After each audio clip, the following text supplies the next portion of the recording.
C'est parti. Donc, je vais couper les micros.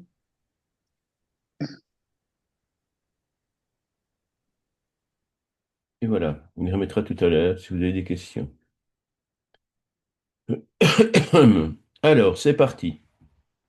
Aujourd'hui, c'est comme dimanche précédent, c'est un peu spécial, c'est même très spécial, parce que nous allons entrer de plein pied dans le monde sacré du Dzogchen, qui est l'aboutissement de tout enseignement.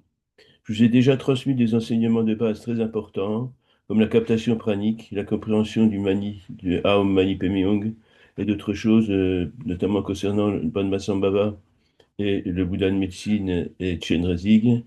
Et ce sont des enseignements qui sont de très haut niveau et qui nous permettent justement d'entrer de plein pied dans ce monde sacré du Dzogchen. Et le Dzogchen, qu'est-ce que c'est? C'est la grande perfection. Alors, il faut d'abord que je vous parle. Alors, attendez, qu'est-ce qui se passe encore?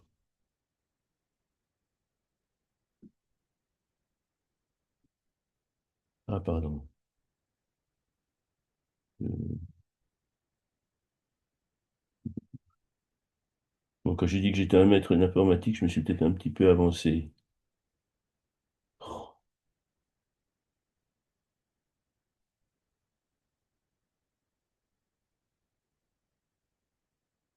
mais c'est pas possible. Bon, l'informatique n'y met pas beaucoup du sien non plus, faut dire. Ah, ça y est.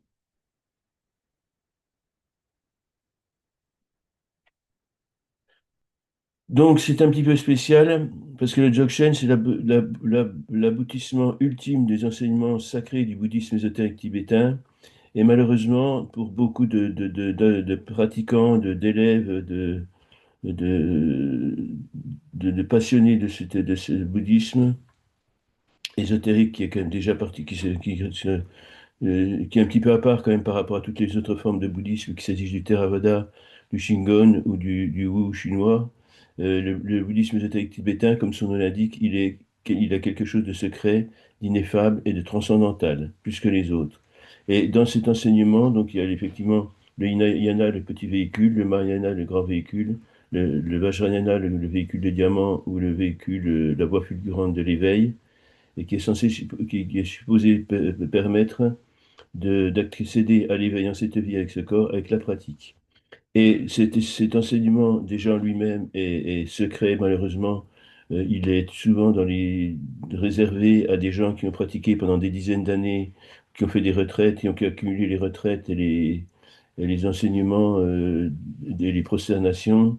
Et comme vous savez ce que j'en pense, et c'est malheureusement, quelque part, je considère ça un peu comme de la rétention d'informations. Et c'est dommage de priver l'univers et les gens intéressés d'enseignement quand on leur dit oh, c'est trop tôt, c'est pas le moment, etc. Je suis pas d'accord avec ça, vous le savez. Et là, aujourd'hui, on va transcender un petit peu cette loi absurde de la rétention d'informations. Je vais vous parler du corps d'arc-en-ciel. Le corps d'arc-en-ciel, c'est la phase ultime de l'enseignement bouddhiste ésotérique tibétain. Et c'est celui qui nous permet justement d'atteindre l'éveil en cette vie avec ce corps, mais qui nécessite quand même au préalable d'avoir accumulé un certain nombre de connaissances, ces connaissances que je vous ai déjà transmises. Il y en reste d'autres.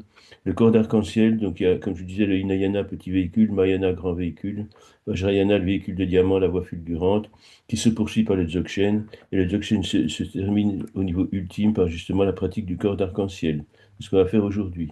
Alors, vous verrez, quand on aura terminé cette première partie d'enseignement, que c'est pas si compliqué que ça, et qu'effectivement, beaucoup de gens me disent oui, mais c'est dangereux, quand j'ai déjà transmis cet enseignement par ailleurs, des gens me disent oui, mais c'est dangereux parce que c'est quelque chose, une méditation qu'on fait au moment de la mort, avant de partir dans l'au-delà, et en laissant son corps derrière soi, mais que son corps se dissout dans la lumière, et on passe directement d'une incarnation dans le samsara à l'éveil au sein du nirvana. Donc non, c'est une pratique qui effectivement est importante dans au moment de la séparation, du passage du bardeau de la vie au bardeau de la mort. mais ce n'est pas systématiquement ça. Il est beaucoup utile également dans la vie quotidienne, en période de crise, quand on a des moments de doute ou en période de maladie et autres. Et il est absolument sans danger, bien au contraire, puisqu'il libère, il réveille en nous les forces salvatrices de la guérison spontanée. Et il peut être responsable d'une guérison miraculeuse si on le fait avec conscience. Et comme vous êtes déjà préparé par tout ce qu'on a déjà vu avant, eh bien, il n'y a pas de raison que ça ne vous soit pas utile au quotidien. Alors, avant de définir le corps d'arc-en-ciel, il est important de parler de Tiglé, vous connaissez bien, la goutte et la coupe merveilleuse, centrée au cœur de l'encéphale, antenne captatrice du prana, de l'amrita. Mais c'est plus que ça, c'est aussi une manifestation de Rigpa, la pleine conscience éveillée. On peut la visualiser comme une multitude de gouttelettes faites de lumière sacrée qui nous enveloppent et nous imprègnent sur tous les plans. Au niveau des chakras, au niveau des nadis, des canaux de circulation, au niveau du corps, au niveau de la parole, au niveau de l'esprit. Et surtout, c'est en donner une image profane, je dirais, je pense que vous avez tous vu le film Avatar. Il y a un moment donné, où il se retrouve dans la forêt auprès d'arbres sacrés, et il y a plein de petites gouttes de lumière qui voltigent un petit peu partout. Mais Tiglé, c'est ça. C'est en dehors de nous et c'est en nous. C'est effectivement peut-être la vibration ultime, l'énergie ultime, la plus subtile possible qui puisse se concevoir, au-delà de l'espace et du temps, au-delà des contingences tridimensionnelles cristallisées autour du samsara de la souffrance. C'est effectivement la lumière qui vient du ciel, la lumière du paradis, la lumière qui illumine le nirvana. Et ça, nous l'avons en nous, et il suffit justement, le corps d'arc-en-ciel nous permet, qu'on appelle jalu en tibétain, nous permet justement d'ouvrir les portes à la libre circulation de Tiglé, qui n'est pas que la coupe et la goutte merveilleuse, c'est aussi ça, bien évidemment, mais c'est aussi toutes ces millions, ces milliards de gouttelettes en nombre infini, d'une perfection totale, et qui nous apportent la paix et la sérénité.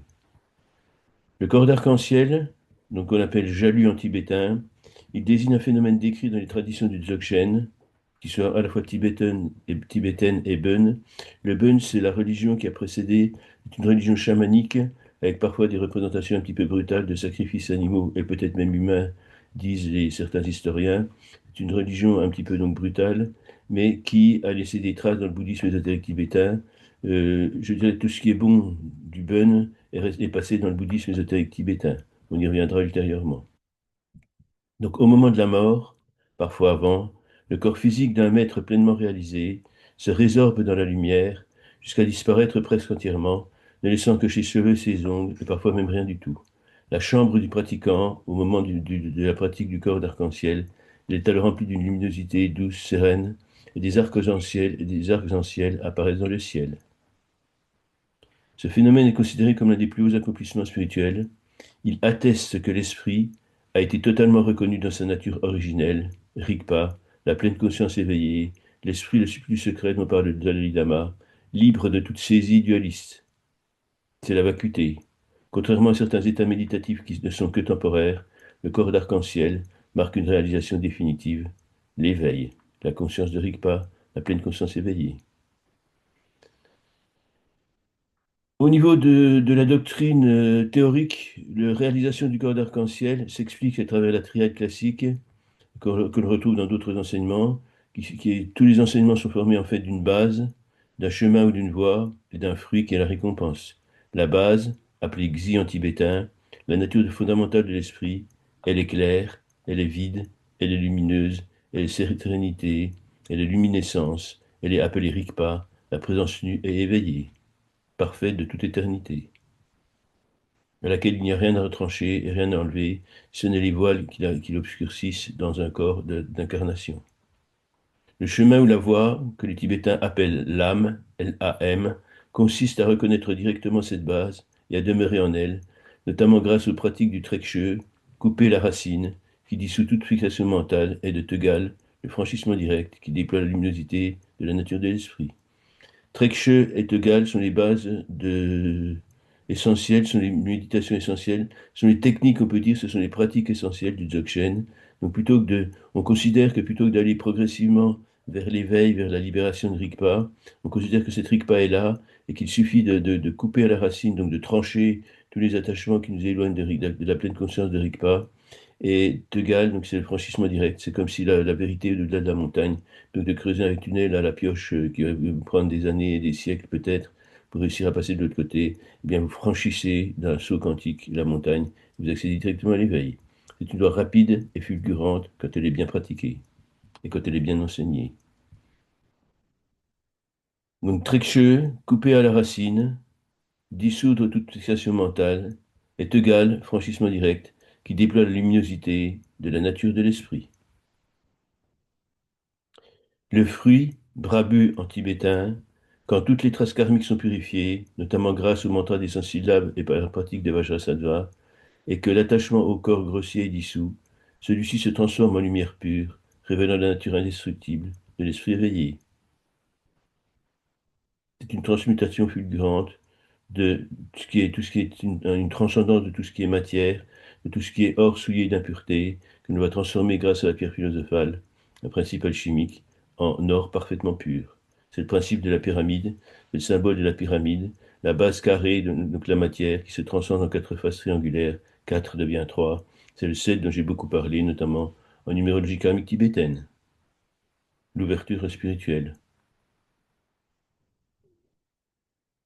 Sur le plan énergétique, d'après les enseignements traditionnels, qu'on appelle les canons de la connaissance, les tantras et les sutras, mais surtout les tantras, le corps d'arc-en-ciel s'accomplit grâce à la transformation des 5 éléments, la terre, l'eau, le feu, l'air et l'espace, qui composent le corps et l'univers, tout ce qui est samsara, et au-delà du samsara. L'élémentaire se résorbe dans l'eau, l'élément eau se résorbe dans le feu, l'élément feu se résorbe dans l'air, et l'air se résorbe dans l'espace. Chaque élément se transforme en lumière colorée, correspondant aux 5 lumières primordiales, celles que l'on voit sur les bannières, appelées chevaux du vent, comme celles qui sont accrochées derrière moi, ou qui rayonnent du corps du pratiquant lors de la pratique associant Sanghimela et les 4 déesses de la médecine, souvenez-vous. Le pratiquant manifeste alors des tiglés, donc ces sphères de lumière purifiées, parfaites et omniprésentes, arc-en-ciel, de couleur arc-en-ciel, autour de son corps. Dans ce processus, les tsa, canaux subtils, les lungs, souffles vitaux, et les tiglés, essences lumineuses essentielles, s'intègrent dans la claire lumière de Rigpa. Le corps devient translucide et se contracte jusqu'à disparaître.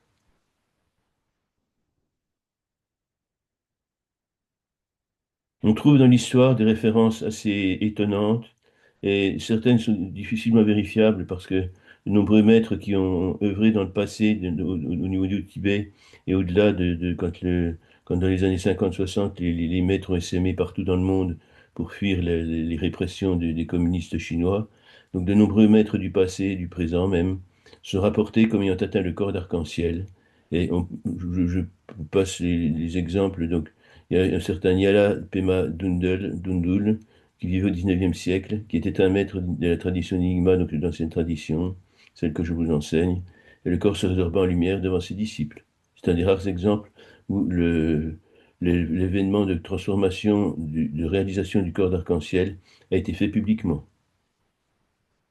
On cite également un autre maître tibétain qui s'appelle Shardza Tashi, qui a Gyaltsen, pardon, qui vit également au XIXe siècle et qui en 1934 a réalisé le corps d'arc-en-ciel également en public, enfin, un public restreint qui justement étaient ses principaux disciples qui ont assisté à cette transformation. On retrouve également dans des récits moins journalistiques, si j'ose dire, disons comme ce qu'on appelle la géographie, la vie des saints, pour schématiser rapidement. Padmasambhava est souvent décrit effectivement comme ayant quitté le monde sous la forme lumineuse proche de ce phénomène, et les 25 Mahasiddhas, qui étaient ses 25 proches disciples, étaient supposés avoir quitté ce monde, dont Yeshe Tsogyal, son ultime parèdre, selon la méthode du corps d'arc-en-ciel. Plus proche de nous, dans les années 60 et même au-delà, quand les communistes chinois ont envahi le Tibet et qu'ils ont persécuté le peuple et détruit des milliers de temples et emprisonné certains maîtres qui n'avaient pas jugé bon de quitter le pays, eh bien, ils se sont évadés. L'histoire raconte, et c'est quelque chose de tout à fait étonnant parce que c'est une histoire qui émane de gens qui n'avaient, je parlais des occupants chinois, et des dignitaires qui ont assisté à ces transformations, qui n'avaient aucune, je dirais, aucune sensibilité spirituelle et surtout pas bouddhiste, eh bien, il raconte que dans certains cas, dans certaines prisons, d'une prison, d'une cellule fermée, close, avec des barreaux aux fenêtres, des portes blindées, tout ce qu'on peut imaginer comme sécurité pour éviter les évasions, eh bien, au matin, après que la nuit a été illuminée par des arcs-en-ciel tout autour de la prison, eh bien, on retrouvait des cellules vides, avec une disparition totale du maître qui était enfermé. Et on ne retrouvait parfois que ses vêtements, et parfois ses cheveux et ses ongles. Dans tous les cas, les témoins qui ont assisté directement ou indirectement à proximité de lieux de la transformation, de la réalisation du corps d'arc-en-ciel par un maître qui prêt à l'ascension, eh bien, les témoins racontent qu'ils ont vu une lumière radieuse qui emplissait la pièce à travers les interstices, à travers les fenêtres, et des arcs-en-ciel apparaissant dans le ciel, et le corps du maître se contractant progressivement, jusqu'à ne laisser que des restes symboliques, les cheveux et les ongles et les vêtements. Sur le plan symbolique, l'arc-en-ciel incarne l'union des cinq couleurs, correspondant aux cinq sagesses et aux cinq familles de Bouddha. Souvenez-vous, les Dhyani Bouddha, dont on a déjà parlé quand on parlait de Vajrasattva. La couleur blanche symbolise l'espace, l'élément espace et la sagesse du miroir. Le miroir au sens limpide tel qu'il est souvent décrit dans la littérature bouddhiste tibétaine. Le bleu, la couleur bleue, représente l'élément eau et la sagesse de la réalité absolue. Ça rappelle également le bleu lapis lazuli de Sanghimela, le Bouddha de médecine. La couleur jaune représente l'élémentaire et la sagesse de l'égalité, l'équanimité, responsable et indissociable de la compassion et de l'empathie, et de la vacuité. La couleur rouge représente l'élément feu et la sagesse de la discrimination. La couleur verte représente l'élément air et la sagesse de l'accomplissement de toutes les pratiques spirituelles. On peut donc dire que le corps d'arc-en-ciel, c'est le signe que les éléments grossiers et les obscurcissements mentaux de l'incarnation ont été totalement purifiés et transmutés en sagesse. Ce n'est pas une disparition dans le néant, mais la révélation de l'état lumineux et indestructible, Rigpa, la pleine conscience éveillée, l'esprit le plus secret dont parle le Dalai Lama. La symbolique, bien sûr, est alchimique, et grâce aux pratiques, l'adepte réalise la pierre philosophale, capable de transmuter la matière et l'adepte lui-même. On parle de la tradition européenne et occidentale de la transmutation du plomb en or. Pour les bouddhistes, on parlerait plutôt de la matière qui est en fait de l'or, parce que l'or est la puissance divine, la vibration divine est en toute matière, elle est universellement répandue dans le monde. Comme disait Jésus, il n'y a pas dans l'univers un endroit qui ignore ma présence. Si on soulève la pierre, j'y suis. Si on prend le bois, j'y suis. Y compris en toi, y compris en moi, y compris en nous, y compris tout autour de nous. Eh bien, cette matière pour les bouddhistes serait plutôt de l'or impur, mélangé d'impuretés, mélangé de scories, de différentes impuretés, et qui, grâce à la pratique de la purification, de la catharsis, de la rédemption des karmas, devient de l'or fin et pur. C'est encore là le symbole, la symbolique de la pyramide. La base carrée, la matière, les quatre éléments, la terre, l'eau, l'air, le feu. Les Tibétains en identifient un cinquième qui est l'espace, et bien se résolvent par la force ascensionnelle de ces quatre faces triangulaires en un point ultime de réalisation, qui est leur fin, leur absolu, la pureté divine. Rigpa, la pleine conscience éveillée. Bien évidemment, on n'atteint pas le corps d'arc-en-ciel comme ça, en se disant, tiens, cet été, pendant les vacances, je vais aller faire un stage dans un temple et je vais pratiquer le corps d'éveil, le corps d'arc-en-ciel pour atteindre l'éveil le plus vite possible. Non. Bien évidemment, il faut des préambules, il faut des préliminaires. Et une telle réalisation ne peut bien évidemment survenir sans une longue préparation, mais elle n'est pas forcément si longue que ça si on sait justement prendre non pas les raccourcis, mais prendre les principes fondamentaux dans leur essence même, sans perdre son temps en vaine prosternation, en rituels un petit peu compliqués qui ne servent finalement pas à grand-chose, si ce n'est qu'à retarder la survenue de l'éveil. Donc les maîtres enseignants insistent bien évidemment sur les préliminaires du Ngundro, du Vajrayana. Souvenez-vous, on en a longuement parlé, plusieurs fois parlé. Les six préliminaires ordinaires et les cinq préliminaires extraordinaires, donc qui sont purification, accumulation de mérite, développement de la compassion, donc de la bodhicitta, donc qui en fait trouver le joyau au cœur du lotus par la compréhension symbolique de Aum Mani Padme Hum, le mantra de Shenrezig, ou Aum Chachung, qui est la même vibration, mais associée à Padmasambhava. Atteindre la vision pure et reconnaître que chaque phénomène comme l'expression ultime du mandala de l'univers, donc voir au-delà des choses, au-delà des apparences, la réalité ultime, essentielle de tout ce qui fut, de tout ce qui est, de tout ce qui sera, ce que l'on appelle la vision pure. Enfin, le Dzogchen, dissocié en deux pratiques qui se superposent et s'interpénètrent et se complètent, Trekche, dissoudre la solidité des pensées, demeurer dans la simplicité de Rigpa, est égal, déployer la luminosité, traverser les visions, transcender les visions, ce qui mène à la dissolution du corps, trancher et franchir. Ces pratiques, vécues pleinement, permettent que le corps grossier soit transformé en corps de lumière au moment de la mort, mais pas que. Niveau inversion, il y a plusieurs effectivement étapes, plusieurs approches différentes selon les auteurs. Et en fait, si on se réfère aux textes sacrés, notamment les tantras, on peut distinguer plusieurs formes. Le corps d'arc-en-ciel complet, ça c'est le corps, c'est ce qui se passe au moment de la mort. Le corps disparaît entièrement et laisse place à la pleine lumière, à Rigpa. Le corps d'arc-en-ciel inachevé, le corps se réduit fortement, mais reste partiellement présent. C'est le mystère de ces corps, de ces méditants que l'on retrouve momifié tout en restant vivant, mais qui reste pendant des années, voire des dizaines d'années, voire des siècles, en méditation. L'histoire est riche de ces mystères, de ces corps retrouvés au cœur de grottes ou au fin fond des sanctuaires tibétains dans l'Himalaya. Et la science ne les explique pas. Et il y a également ce qu'on appelle le corps de lumière, la résolution en corps de lumière, qu'on appelle Odlu en tibétain, Odlu en tibétain. C'est la dissolution en lumière sans disparition physique complète.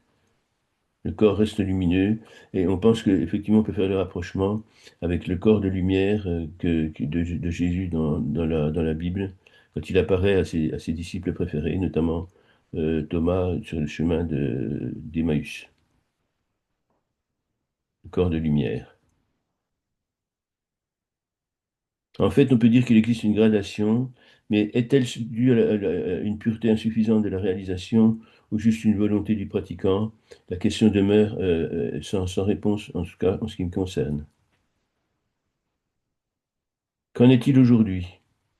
Eh bien, aujourd'hui encore, certains maîtres et certains disciples affirment avoir observé des cas récents au Tibet, au Bhoutan ou au sein de la tradition Bön. Ces témoignages continuent d'alimenter l'intérêt et l'inspiration des pratiquants. Et ça fait parfois, quelquefois, je me souviens il y a une trentaine d'années avoir suivi une émission de télévision sur justement ce phénomène, les phénomènes bizarres qui se passaient dans les montagnes de l'Himalaya. Et à l'époque, je ne savais pas du tout de quoi il était question.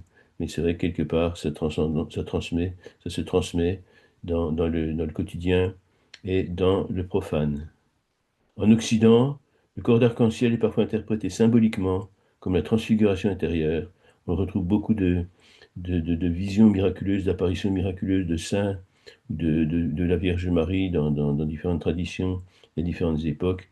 Et on peut relier ce phénomène, ce mécanisme justement, au mécanisme et au principe de l'apparition du corps d'arc-en-ciel. Symboliquement, on peut dire que c'est la dissolution de l'ego, transcender l'ego, aller au-delà de l'ego, révélation de la lumière de l'esprit, Rigpa. Pour les lignées Drogchen, il demeure un accomplissement réel et concret. Pour résumer cette approche un petit peu étonnante quand même, parce qu'elle n'est pas beaucoup pratiquée, n'est pas beaucoup enseignée dans les centres, je n'ai jamais entendu parler dans un centre d'enseignement. Il n'y a aucune retraite, c'est un peu dommage. On en parle éventuellement pour dire, voilà, c'est quelque chose qu'on met tout au bout de l'horizon, tout au bout du chemin, en disant, pour l'instant, vous n'en êtes pas encore là, vous verrez, vous faudra encore plusieurs incarnations pour qu'on vous parle sérieusement du corps d'arc-en-ciel. Ça me choque profondément, cette rétention d'informations ne semble pas très positive. Le corps d'arc-en-ciel, c'est l'un des signes ultimes de la voie du Dzogchen, peut-être le signe ultime. Il manifeste l'intégration totale dans Rigpa, la dissolution des éléments matériels dans leur pure lumière et l'éveil complet du pratiquant. Pour les disciples, il ne doit pas être perçu comme un objectif à atteindre par ambition, mais comme l'expression naturelle de la reconnaissance de la nature de l'esprit. Sa contemplation éveille la foi, la confiance, l'engagement dans la pratique authentique, dans le but ultime d'atteindre l'éveil en cette vie avec ce corps, dans le but ultime d'aider tous les êtres sensibles à échapper à la souffrance. Sans altruisme, il n'y a pas de corps d'arc-en-ciel possible. Et bien maintenant, on va passer à la méditation proprement dite. Donc asseyons-nous dans le silence, le corps détendu, l'esprit ouvert, pleine conscience, immobilisation de l'esprit dans l'ici et maintenant. Respirons profondément et laissons notre souffle devenir léger, naturel, sans effort.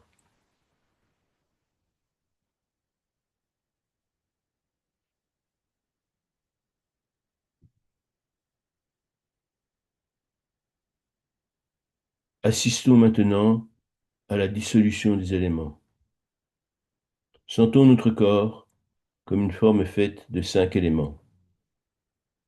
La solidité de la terre, la fluidité de l'eau, la chaleur du feu, la légèreté de l'air, l'espace infini qui contient tout, le grand mandala de l'univers, Nirvana et Samsara. Après chaque expiration, laissons ces éléments se dissoudre les uns dans les autres jusqu'à ce qu'ils deviennent clarté, légèreté, transparence.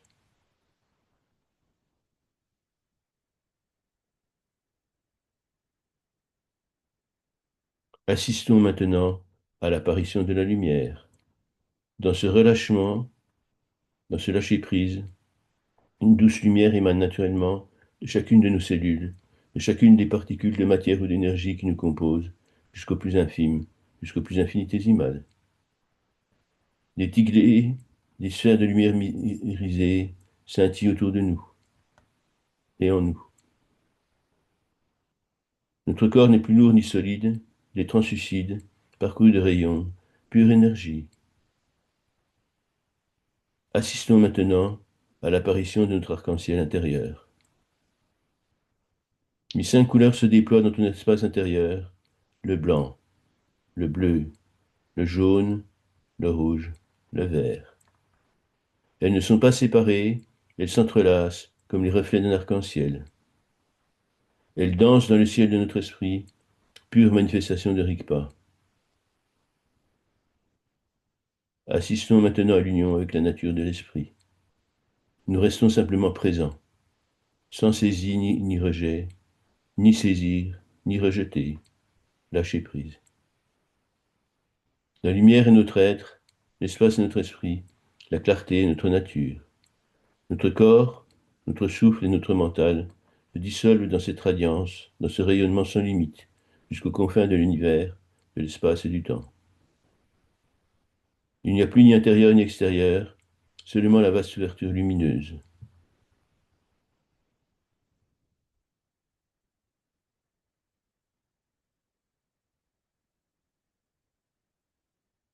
Reconnaissons maintenant le corps d'arc-en-ciel en nous-mêmes.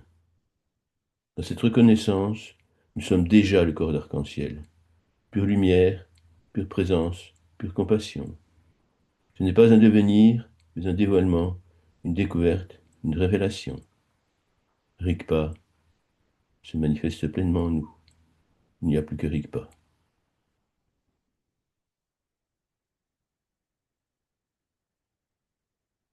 Nous allons maintenant pratiquer la prière proprement dite du corps d'arc-en-ciel. Dans la clarté sans origine, je me détends et je me repose.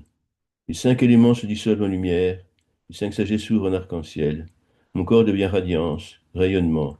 Mon souffle devient espace, mon esprit devient Rigpa, pure présence éveillée. Sans naître ni mourir, je suis déjà corps d'arc-en-ciel, danse de lumière infinie. Et je vous propose la traduction phonétique en tibétain. Ezel, Rigpa, Rangchar, La. Clarté lumineuse, déplacement spontané de Rigpa. Jangshub, Sem, Nying, Tom, Pargyur. Que le cœur de l'éveil devienne puissant. Ja Kanga, Orab Tukusai. Les 5 lumières arc-en-ciel rayonnent clairement. Ranglu Jalou, Niyam, Sugyur. Mon corps devient l'expérience du corps d'arc-en-ciel. Cette pratique peut se résumer sous la forme d'un mantra concentré. Rang, Lu, Jalou, Niyam, Sugyur. Mon corps devient le corps d'arc-en-ciel. Mon corps est le corps d'arc-en-ciel. Alors, comme je vous le disais tout à l'heure, on peut se poser la question, est-ce que cette pratique ne doit pas être réservée au moment de la mort, au moment du départ? Eh bien non, parce qu'effectivement, la contemplation du corps d'arc-en-ciel peut effectivement être pratiquée à tous les moments de la vie, mais son approche va varier, va être différente selon les contextes. Dans la vie quotidienne, la motivation va varier selon l'époque de la période de la vie à laquelle on la pratique. Elle peut être faite tous les jours. Dans la vie quotidienne, elle est le rappel de la nature de l'esprit. Réciter le mantra dont nous venons de parler ou contempler le tiglet arc-en-ciel pour revenir à Rigpa au milieu des activités. Comme protection, toujours dans la vie quotidienne, il visualise la lumière arc-en-ciel qui dissout les énergies lourdes, clarifie le champ subtil. Dans une pratique méditative avancée, en session formelle, nous pouvons l'utiliser en entrée, glorification, du guru yoga, ou en clôture, intégration de la clarté. Très intéressante également, dans la pratique méditative et même quotidienne, en yoga, ce qu'on appelle le yoga du rêve, visualiser le corps comme lumière arc-en-ciel avant le sommeil peut permettre de transformer le rêve en expérience de clarté et de connexion, de médiumnité, de contact avec les guides.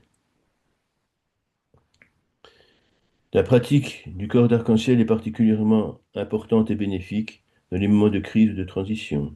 Lors de la maladie, la pratique du corps d'arc-en-ciel renforce la confiance, dissout la peur et harmonise les souffles subtils. Elle permet d'identifier les karmas et donc de soulager la maladie, si cela est possible, conformément à la légitimité des lois karmiques et à la légitimité du divin plan.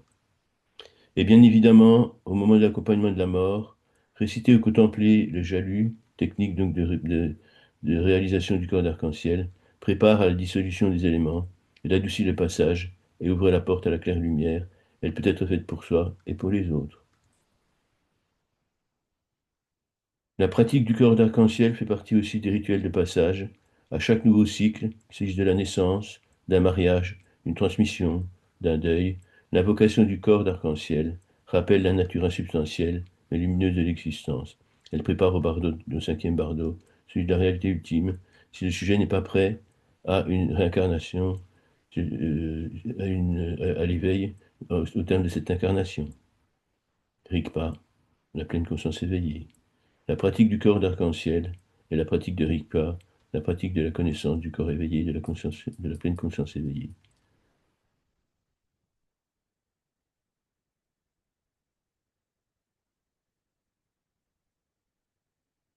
De la continuité de cette approche du corps d'arc-en-ciel, nous allons pratiquer la méditation de la captation pranique avec une connaissance nouvelle de ce qu'elle signifie profondément, peut-être, parce que justement, elle est complémentaire, je ne vous l'ai pas encore dit jusqu'à présent, elle est complémentaire de ces pratiques du corps d'arc-en-ciel. La captation pranique, ou comment capter le prana, l'amrita, qui est l'énergie cosmique. Comment le diffuser sur tous les plans de son être et comment le restituer à l'univers. Bienvenue dans cet espace dédié à la méditation de la captation pranique. Le prana désigne en sanskrit la force divine universelle et créatrice. Les Tibétains, quant à eux, préfèrent la nommer Amrita. Cette pratique, cette sadhana, n'est pas spécifique au bouddhisme ésotérique tibétain.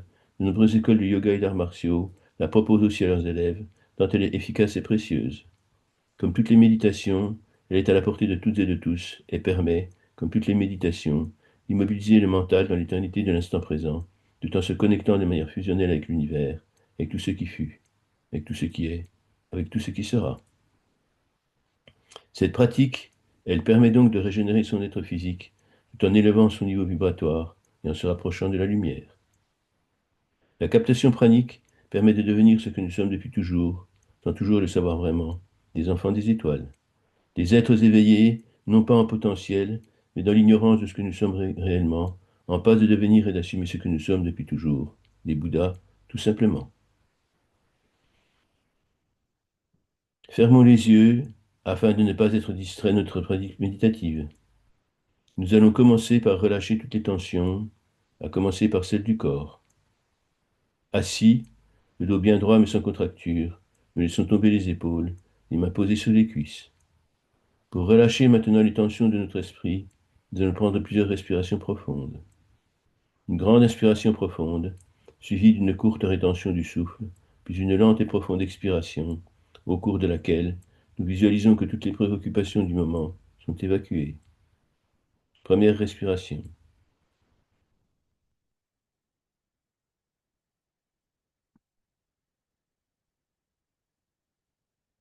Deuxième respiration.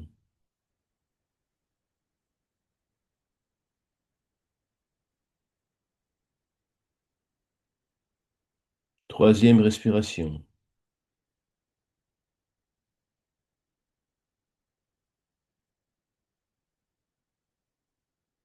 Nous sommes maintenant prêts à recevoir le prana comme le don suprême de l'univers.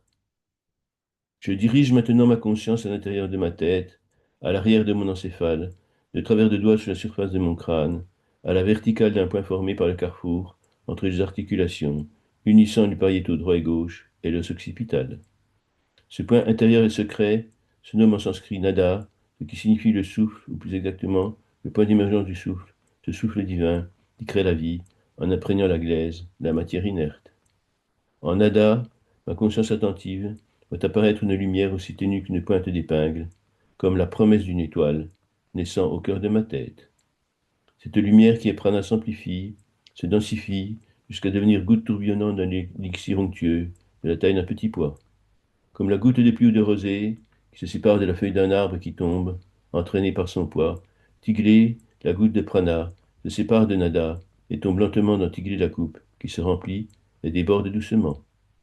Tu induis ma tête et ma coupe déborde.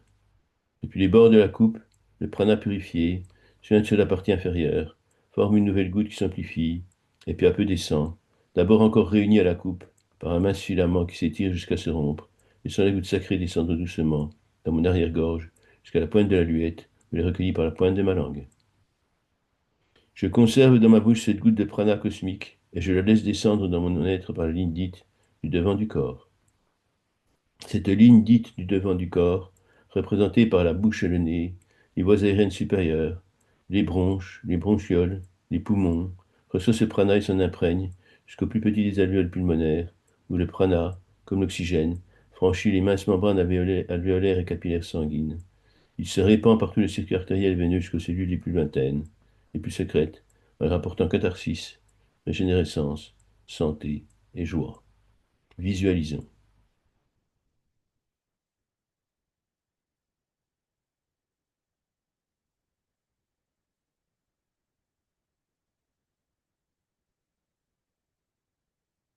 Revenu en Ada, ma conscience toujours attentive, voit apparaître une lumière, aussi ténue qu'une pointe d'épingle, comme la promesse d'une étoile, naissant au cœur de ma tête.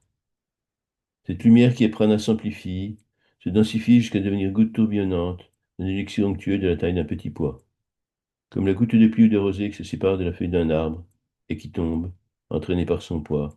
Tiglé, la goutte de prana, se sépare de nada et tombe lentement dans Tiglé la coupe, qui se remplit et déborde doucement. Tu vois inclus ma tête et ma coupe déborde.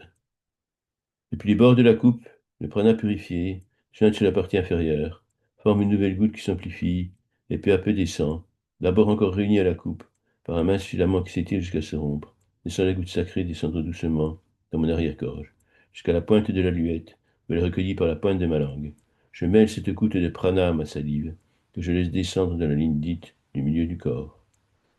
Cette ligne dite du milieu du corps, représentée par le tube digestif, de la bouche à l'anus, reçoit le prana qui parcourt ses doigts, en imprègne au passage toutes les cellules, puis franchit avec tous les nutriments la mince muqueuse intestinale et la paroi des capillaires sanguins. Le prana suit l'absorption des micronutriments et se répand par tout le circuit artériel et veineux jusqu'aux cellules les plus lointaines, les plus secrètes, en les rapportant catharsis, régénérescence, santé et joie. Visualisons.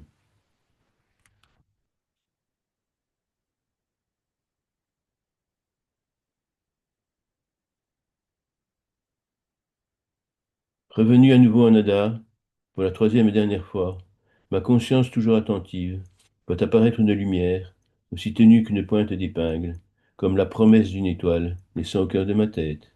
Cette lumière qui apprend à s'amplifie, se densifie, jusqu'à devenir goutte tourbillonnante d'un élixir onctueux de la taille d'un petit pois, comme la goutte de pluie de rosée qui se sépare de la feuille d'un arbre qui tombe, entraînée par son poids. Tiglé, la goutte de prana, se sépare de nada et tombe lentement dans Tiglé la coupe, qui se remplit et déborde doucement. Tu vois d'huile ma tête, et ma coupe déborde. Et puis les bords de la coupe, le prana purifié suinte sur la partie inférieure, forme une nouvelle goutte qui s'amplifie et peu à peu descend, d'abord encore réunie à la coupe par un mince filament qui s'étire jusqu'à se rompre, laissant la goutte sacrée descendre doucement dans mon arrière-gorge, jusqu'à la pointe de la luette, où elle est recueillie par la pointe de ma langue. Je laisse cette goutte de prana imprégner toute ma tête, je la concentre dans ma boîte crânienne, où elle imprègne mes structures nerveuses. Je la laisse suivre toute la ligne dite de l'arrière du corps. Cette ligne dite de l'arrière du corps, représentée par le rachis, de l'occiput au coccyx, et surtout par les structures neurologiques, cerveau, cervelet, bulbe rachidien, moelle épinière et toutes ses ramifications, reçoit cette goutte de prana qui suit l'influx nerveux et le trajet des nerfs qui émerge au niveau de chaque espace intervertébral, jusqu'à imprégner tous les organes innervés et toutes les cellules jusqu'aux plus lointaines, les plus secrètes, leur apportant catharsis, régénérescence, santé et joie. Visualisons.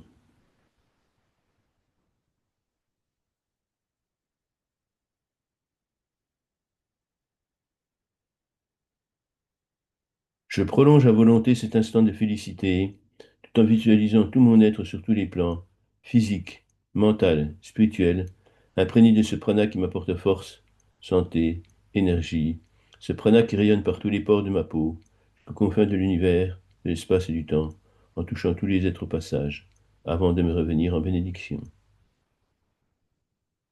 J'en concentre les effets en récitant 9 fois le mantra de l'éveil spirituel.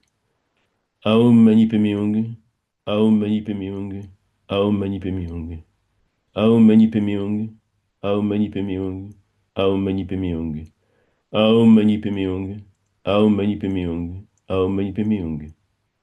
Éveil et connexion. Et dans cet état de grâce permanent, je demeure.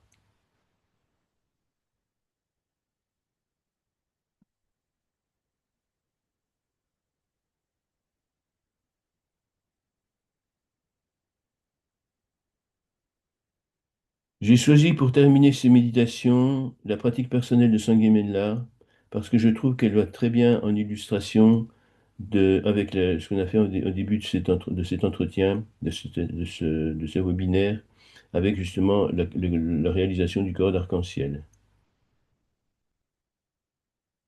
Cette pratique méditative est un terma, c'est-à-dire un trésor caché, offert à l'humanité par Padmasambhava, et découvert par le grand Ayrton, c'est-à-dire un découvreur de terma, Lama Kabye Zopa Rinpoche. Tayata Aum Bekadze Bekadze Ma Bekadze Radhasamun Gatesoa. Tayata Aum Bekadze Bekadze Ma Bekadze Radhasamun Gatesoa. Tayata Aum Bekadze Bekadze Ma Bekadze Radhasamun Gatesoa. Tayata Aum Bekadze Bekadze Ma Bekadze Radhasamun Gatesoa. Tayata Aum Bekadze Bekadze Ma Bekadze Radhasamun Gatesoa. Tayata Aum Bekadze Bekadze Ma Bekadze Radhasamun Gatesoa. Tayata Aum Bekadze Bekadze Ma Bekadze Radhasamun Gatesoa. Tayata Aum Bekadze Bekadze Ma Bekadze Radhasamun Gatesoa. Tayata Aum Bekadze Bekadze Ma Bekadze Radhasamun Gatesoa.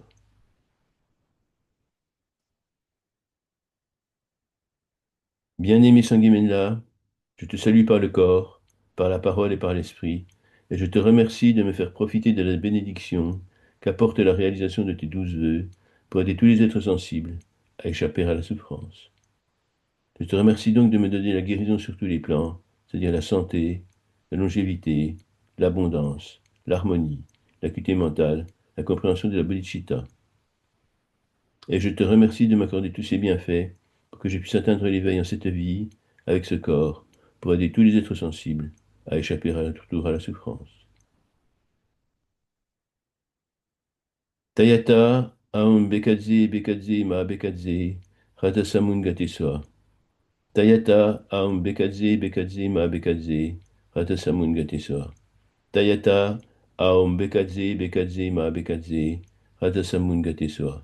Tayata Aum Bekadze Bekadze Ma Bekadze Ratasamun Gatesoa.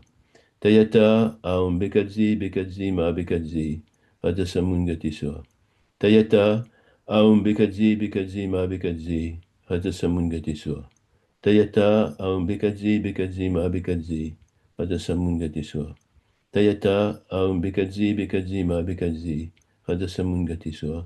Tayata Aum Bekadze Bekadze Ma Bekadze Radasamunga Teswa. Visualisons-nous sous la forme. Pardon. Visualise-toi sous ta forme habituelle, avec la cœur au milieu de la poitrine, mais en position inversée, la pointe en haut est d'une taille plus importante que la normale anatomique. À l'intérieur de ce cœur se trouve un lotus blanc à 8 pétales, portant à l'horizontale un disque de lune, une clarté immaculée. Au centre, dans son aspect de transformation suprême, se tient le Bouddha de médecine. Son corps sacré et clair est de la nature d'une lumière bleu foncé, lapis lazuli. Dans sa main droite, il tient la plante aurora. Dans sa main gauche, un bol à aumône, rempli de plantes médicinales et de l'amrita.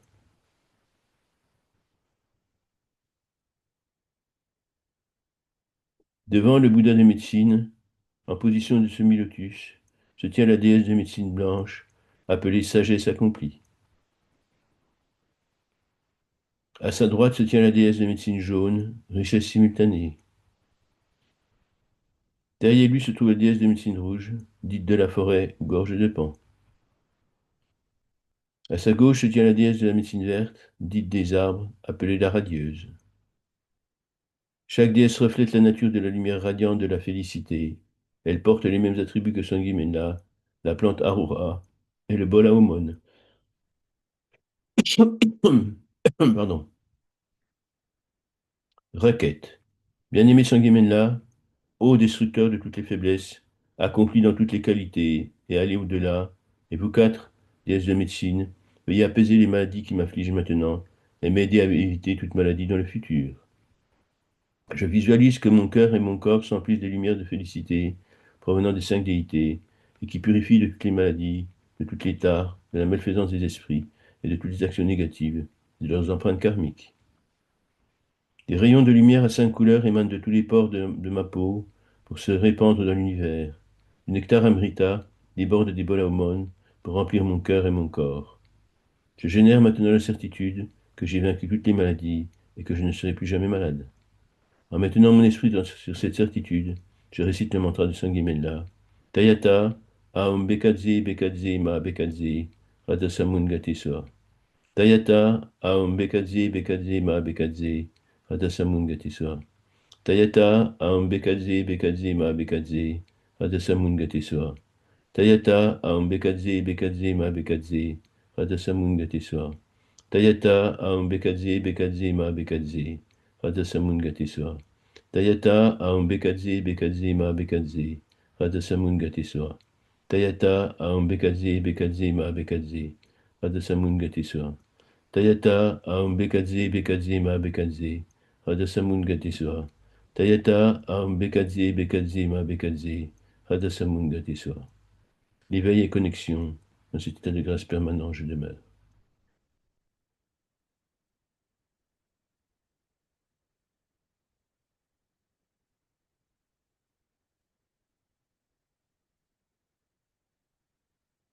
Je voudrais que l'on termine par la version courte du mantra de Maître Vajra, qui lui aussi s'intègre parfaitement à la pratique, à la réalisation du corps d'arc-en-ciel.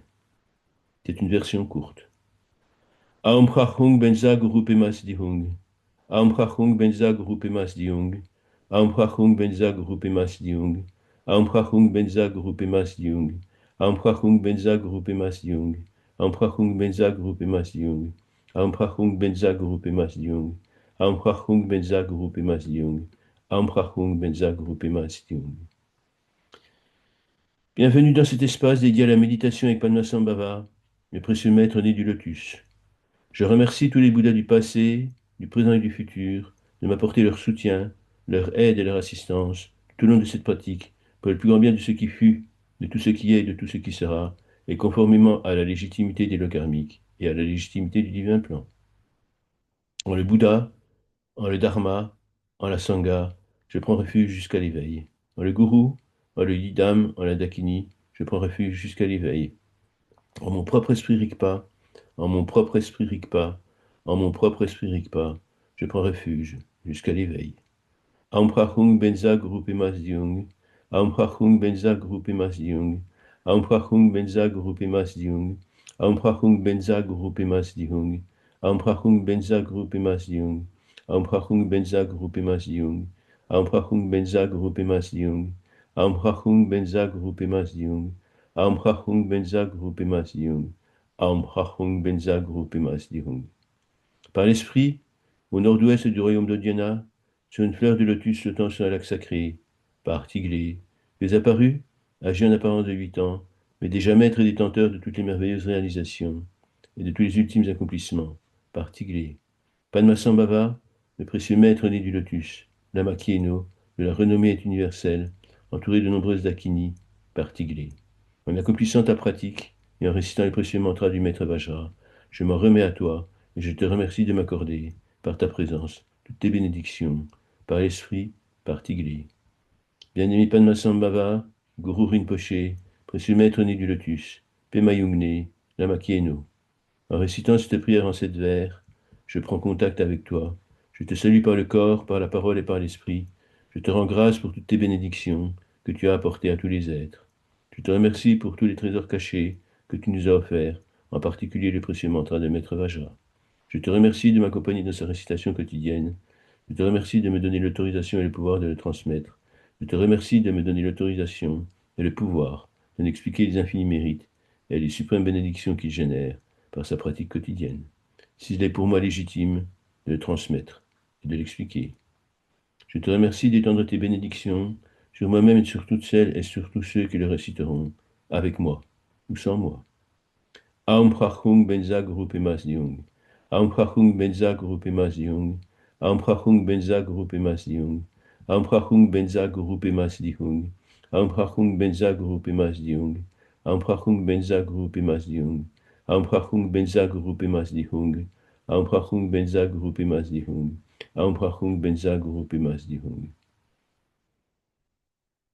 Bien-aimé Padmasambhava, tu te dresses devant moi, resplendissant de lumière.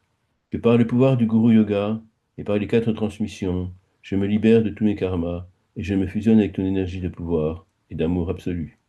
Cette énergie devient lumière rayonnante et vient jusqu'à moi, et elle m'imprègne après avoir pénétré par le fils de Brahma qui couronne mon être. Je suis tout entier sublimé par cette lumière qui s'expanse depuis l'espace que j'occupe, jusqu'aux confins de l'univers, de l'espace et du temps, en touchant au passage tous les êtres sensibles et tous les êtres de lumière, avant de me revenir comme une bénédiction.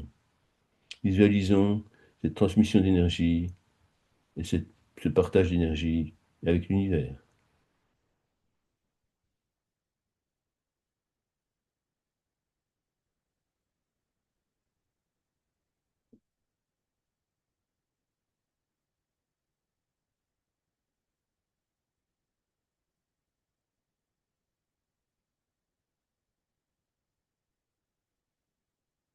Je suis en communication fusionnelle avec l'univers.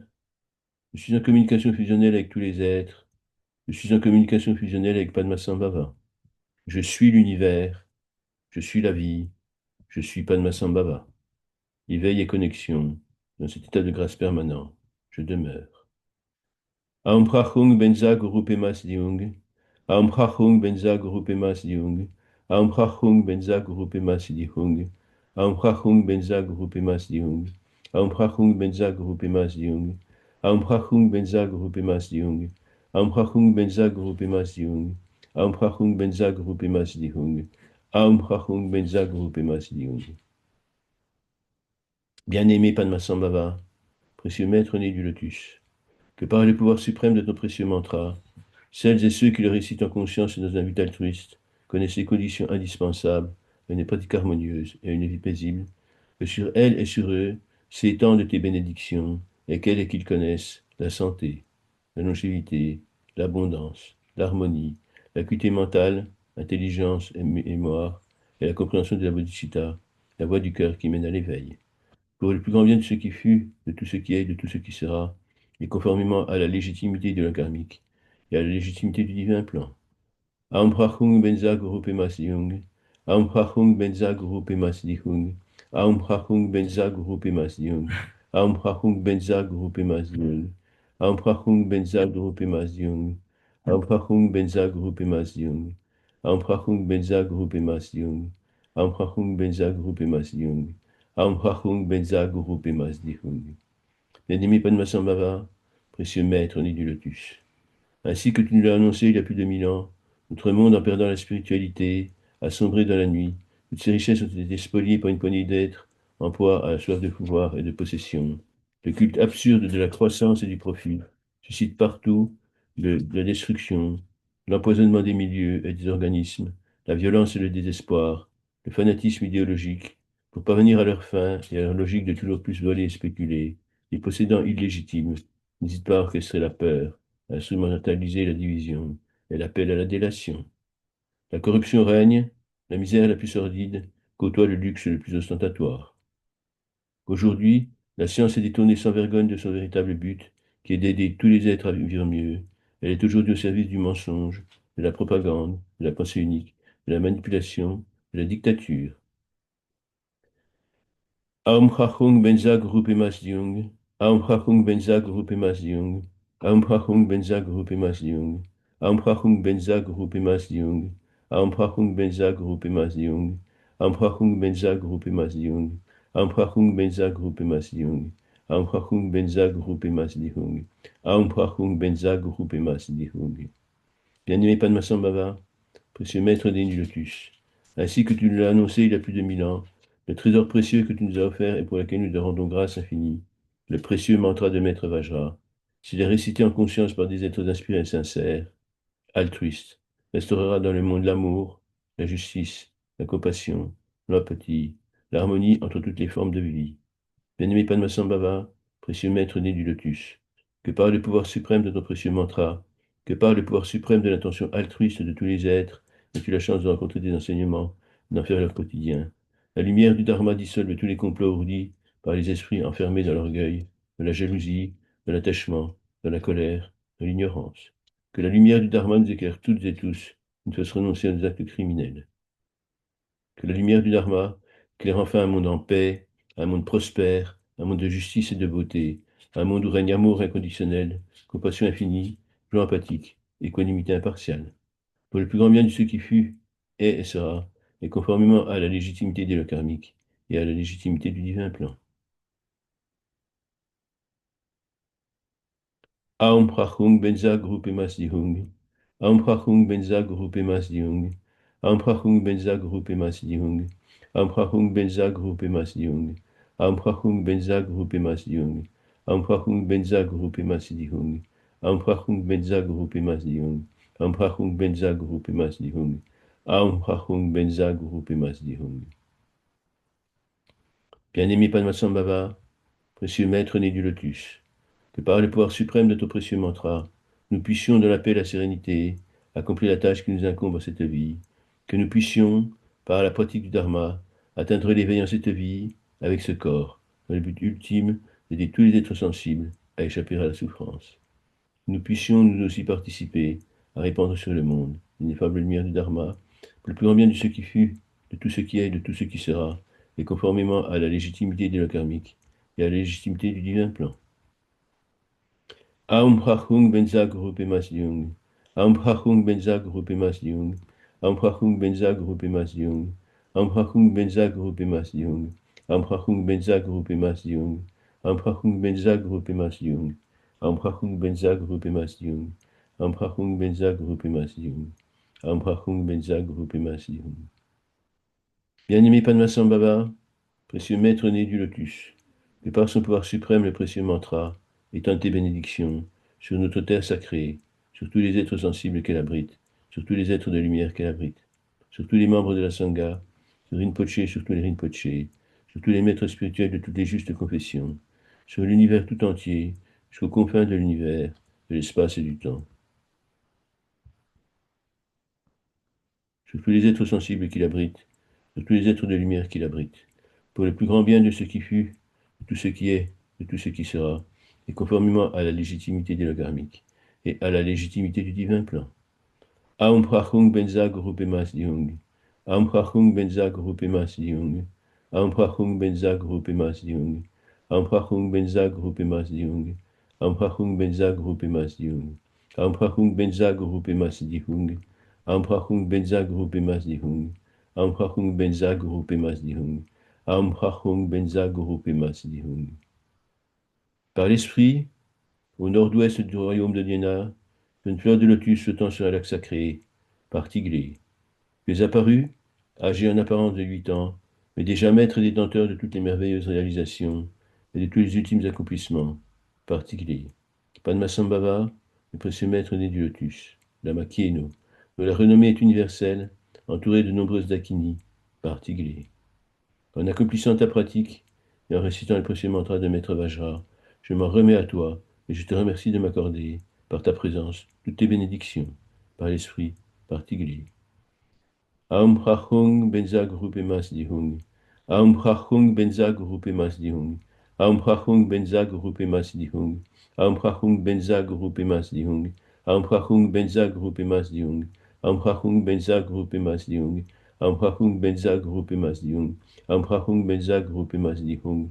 Aum Hachung Benza Grupe Mas Dihung. Bien-aimé Padmasambhava, précieux maître né du lotus. Je te remercie et je te rends grâce pour cette merveilleuse méditation et pour ce travail de soin dont je dédie tous les bienfaits et dont je dédicace tous les mérites à tous les êtres. Que la bénédiction et la protection de la force créatrice t'accompagnent tout au long de ta route. Qu'elle m'aide sur notre chemin vers l'éveil et nous aide sur notre chemin vers l'éveil, afin que nous puissions, dans la paix et dans la sérénité, accomplir la tâche qui nous incombe à cette vie, afin que nous puissions, par la pratique du Dharma, atteindre l'éveil en cette vie avec ce corps. Le but ultime d'aider tous les êtres sensibles à échapper à la souffrance, afin que nous puissions nous aussi, pour cela, participer à répandre sur le monde l'ineffable lumière du Dharma, pour le plus grand bien de ce qui fut, de tout ce qui est et de tout ce qui sera, et conformément à la légitimité des lois karmiques et à la légitimité du divin plan. Aum Prachung Benza Guru Pemas Diung. Aum Prachung Benza Guru Pemas Diung. Aum Prachung Benza Guru Pemas Diung.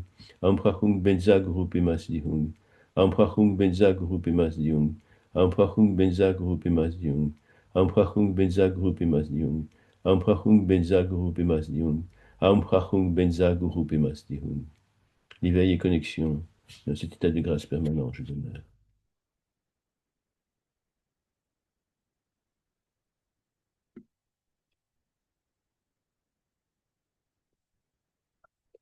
Visualisons maintenant, comme nous commençons à prendre l'habitude, notre magnifique planète Gaïa, terre-mère et nourricière, flottant au cœur de l'univers dans l'infini sidéral. Prenons Gaïa entre nos mains rayonnantes de l'énergie dorée de tous les Bouddhas, cette énergie de protection et de guérison dont nous sommes les messagers, autorisés par notre intention sincère d'intégrer le divin plan. Gaïa est ainsi protégée et guérie de toutes les blessures écologiques et géopolitiques par cette aura sacrée qui l'enveloppe et la pénètre et l'imprègne. Visualisons.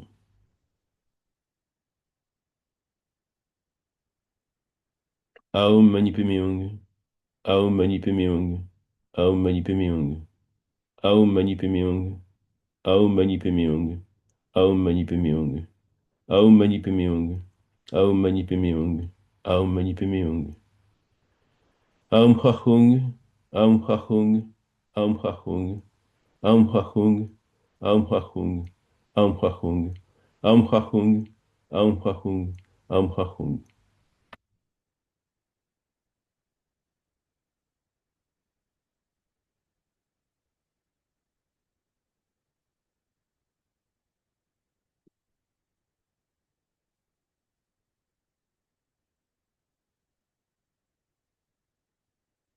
Merci beaucoup.